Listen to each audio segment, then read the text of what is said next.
Durdona Qurbonovaning avvalgi gaplari va yangi kadri bir-biriga to'g'ri kelmayapti. Assalomu alaykum, siz bilan Yangiliklar.uz kanali.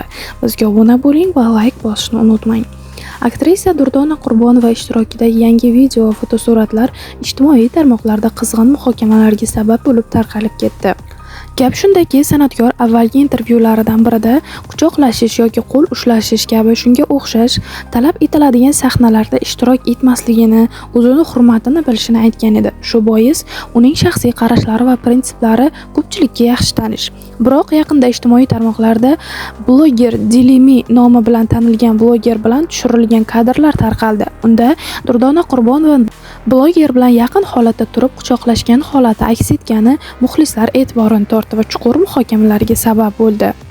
Aktrisa Durdona Qurbonova o'zining eksklyuziv intervyusida suhbat davomida uning xarakterini bilmaydigan insonlar tomonidan bo'lgan nojo'ya takliflar haqida so'zlab bergandi. Nojo'ya takliflar ham bo'lgan. Bu asosan san'atga endi kirib kelayotgan vaqtimda ko'p bo'lgan. Shou biznesga endi kirib kelayotganimda xarakterimni bilmaydiganlar har xil nojo'ya takliflarni qilishgan. Ko'pchilik qizlar shou biznesga endi kirib kelayotgan vaqtlarida o'zini hurmat qilgan inson bunaqa takliflarga rozi bo'lmasligini bilishmaydi. Mashhur bo'laman deb kirib keladi. U mashhur bo'lishi uchun kimlardir nojo'ya takliflarni qiladi. Qaysidir aktrisa balki bu taklifga rozi bo'lar, ammo o'zini hurmat qilgan inson bunaqa takliflarga rozi bo'lmaydi. San'at mening hayotim bo'lmagani uchun hammasiga to'g'ri yo'lni ko'rsatganman.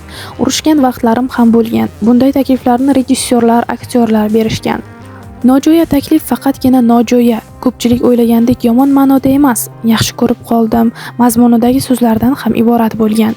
O'zimning darajamni ushlab yo'limni topganimdan so'ng menga hech kim ortiqcha gap gapira olmaydigan bo'lgan.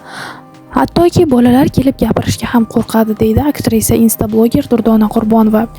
Ma'lumot uchun, Durdona Qurbonova 1998-yil 2-iyun kuni Toshkent shahrida dunyoga kelgan. San'at kollejida hamda O'zbekiston san'at va madaniyat institutining dramatik teatr va kino aktyorligi fakultetida tahsil olgan.